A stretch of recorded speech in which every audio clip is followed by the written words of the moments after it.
الحمد لله رب العالمين والصلاة والسلام على سيد المرسلين سيد الأولين والآخرين سيدنا ونبينا وإمامنا وقدوتنا وأسوتنا ومولانا محمد صلى الله عليه وسلم.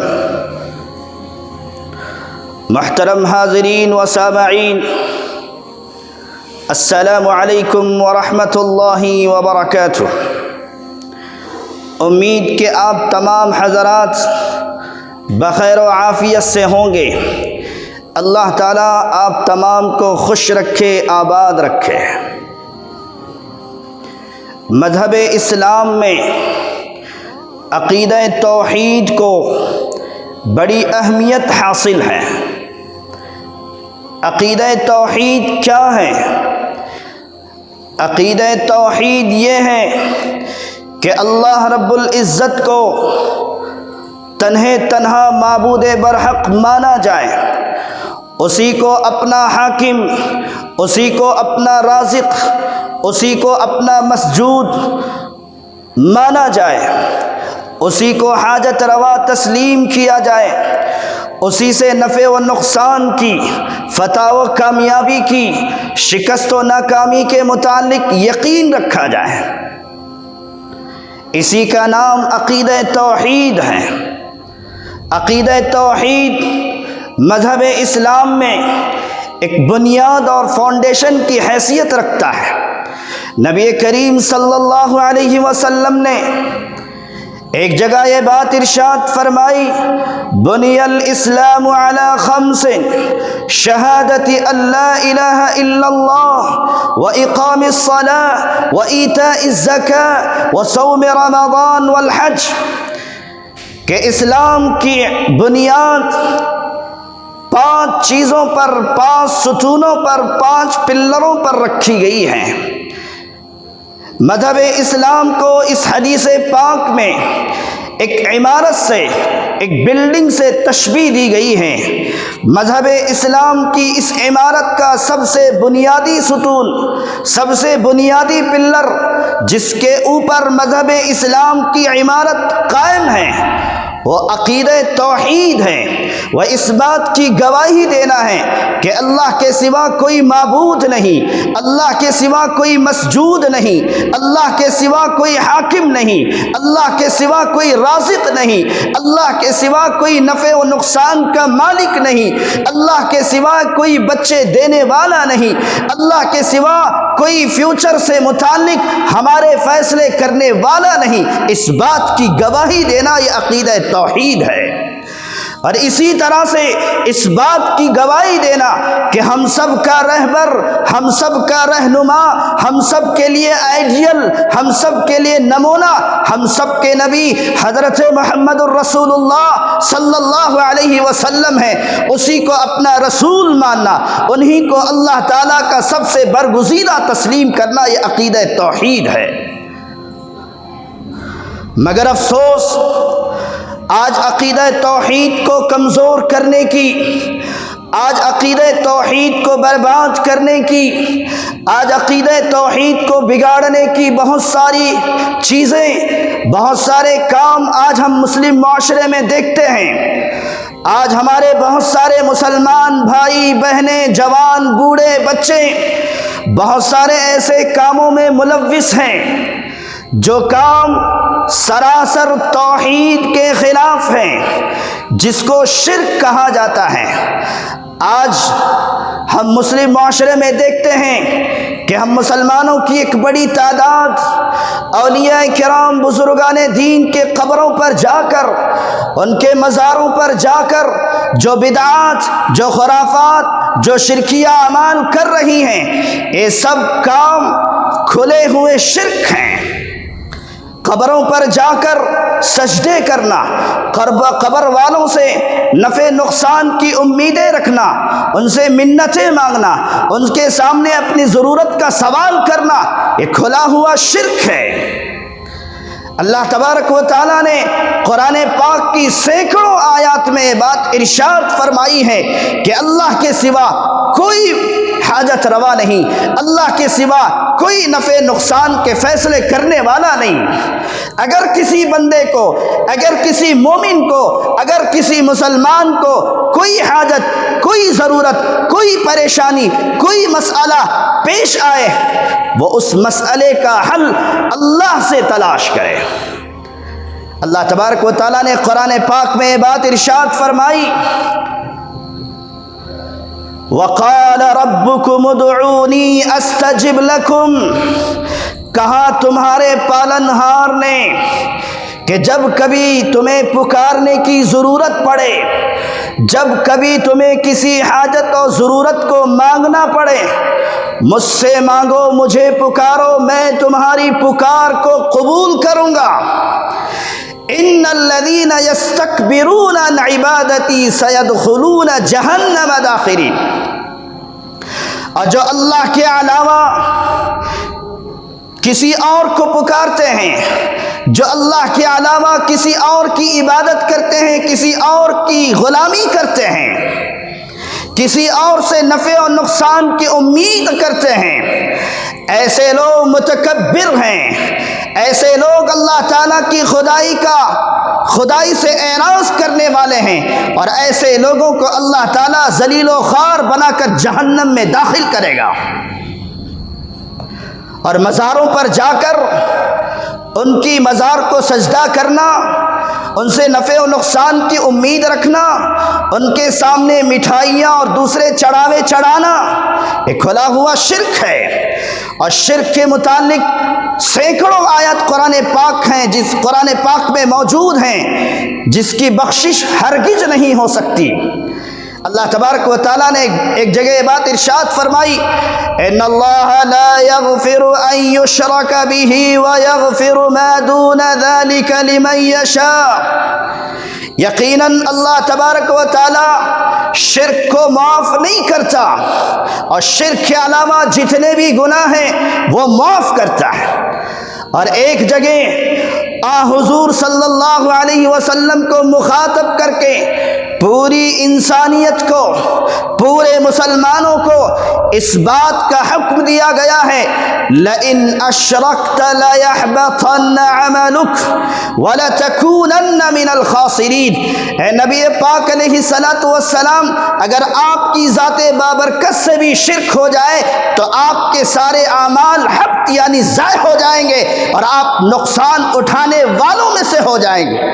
نبی کی ذات سے شرک یہ ناممکن بات ہے، لیکن اس گناہ کی شناعت کو، اس گناہ کی سنگینی کو، اور یہ گناہ کتنا خطرناک ہے، اس کو بیان کرنے کے لیے شرک کی نسبت نبی کی طرف کی گئی ہے کہ اگر نبی جیسی عظیم المرتبہ ذات بھی شرک کرے تو اس کے تمام اعمال بھی ضائع ہو سکتے ہیں۔ تو ہم اور تم اور ہم اور آپ اس سلسلے میں اگر ہم مبتلا ہو جائے تو ہمارے اعمال تو بدرجہ اولا برباد اور حبط ہو جائیں گے۔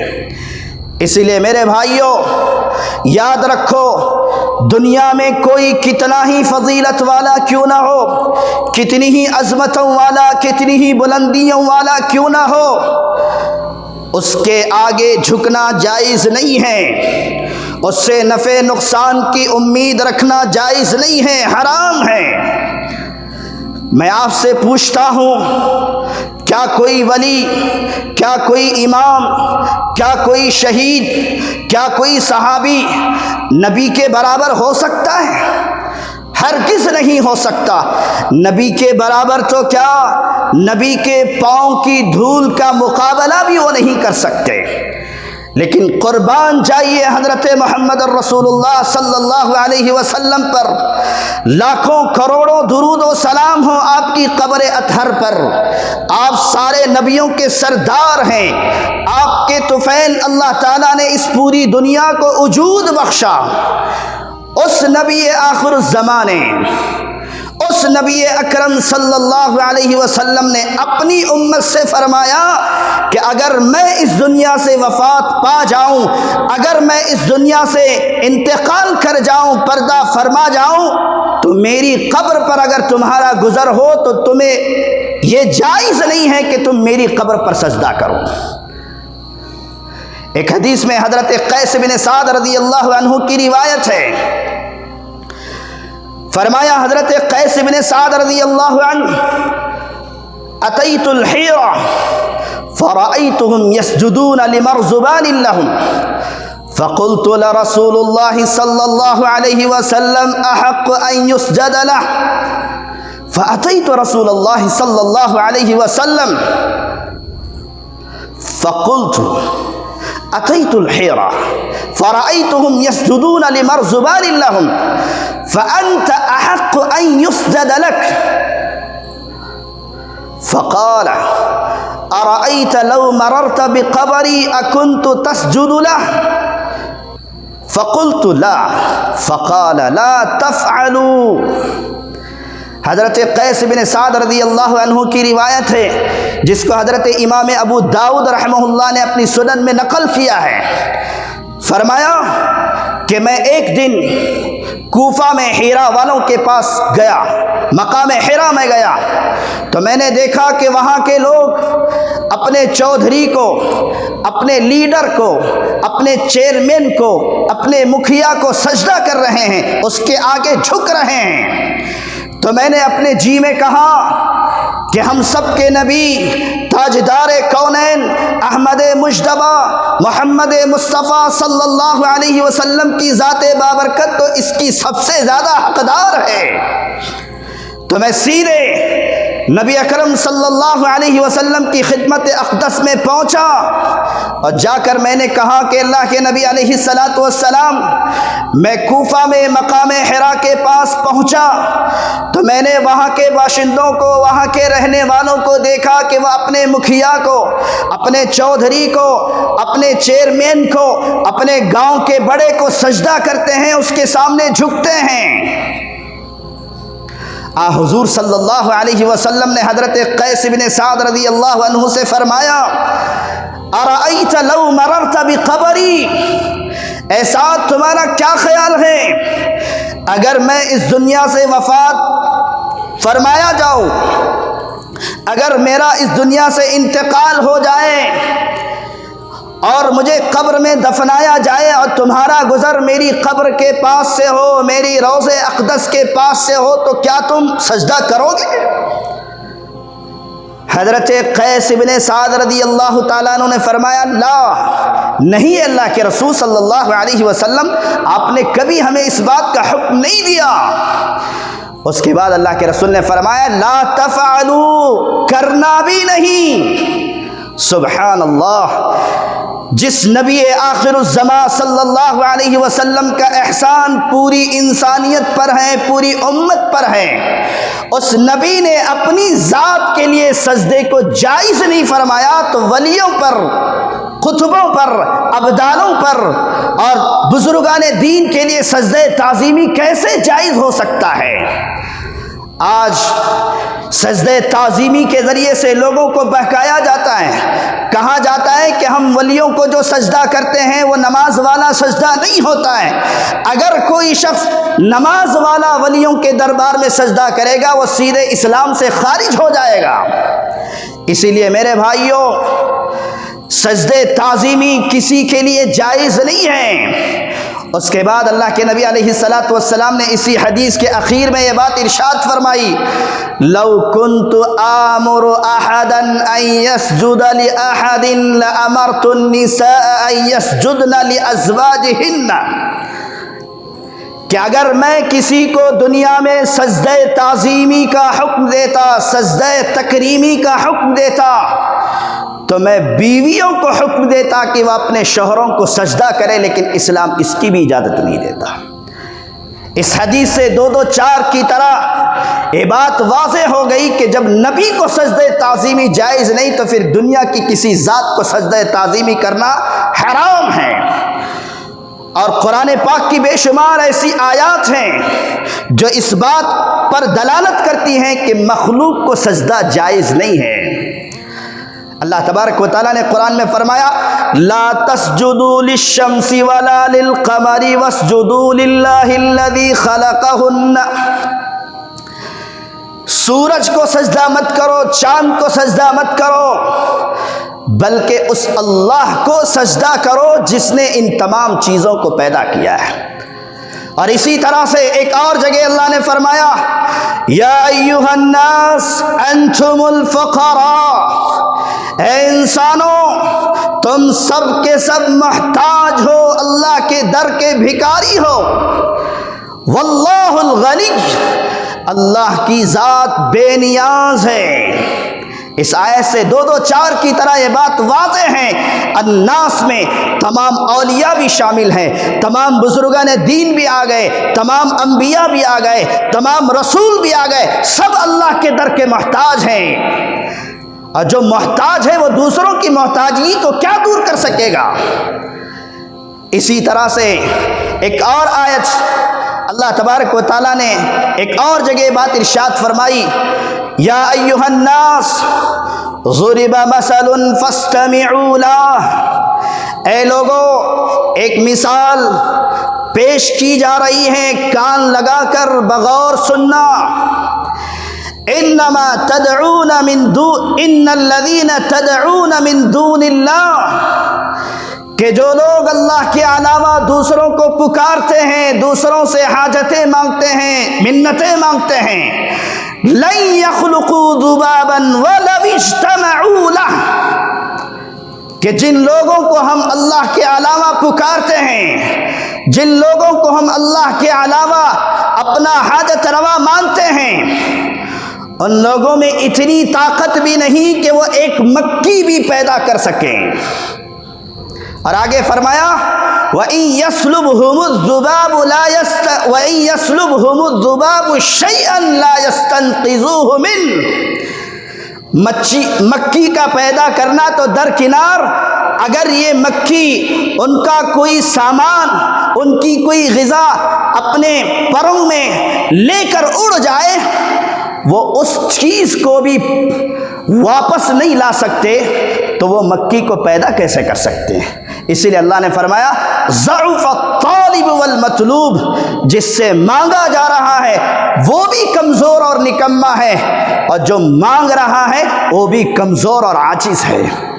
اسی لیے میرے بھائیوں، سجدے تعظیمی کسی کے لیے جائز نہیں ہے۔ اسلام نے اولیاء کی مزاروں پر جانے سے منع نہیں کیا، آپ اولیاء کی مزاروں پر جائیں، لیکن وہاں پر سجدہ کرنے سے بچیں، ان سے حاجتیں، ضرورتیں، منتیں مانگنے سے بچیں۔ ہم اولیاء کرام بزرگان دین کے مزاروں پر جب جائیں تو ہم کیا کریں؟ ان کے لیے ایصال ثواب کریں، ان کی درجات کی بلندی کی اللہ سے دعا کریں، یہ ہم کام کریں۔ اس کے علاوہ جو دوسرے خرافات آج مزاروں پر رائج ہیں، اس کا قرآن و حدیث سے کوئی تعلق نہیں۔ اللہ تعالیٰ سے دعا ہے اللہ تعالیٰ ہم تمام کو ان شرکیہ اعمال سے، ان خرافات اور بدعات سے اللہ تعالیٰ بچائے، آمین۔ وآخر دعوانا ان الحمد للہ رب العالمین۔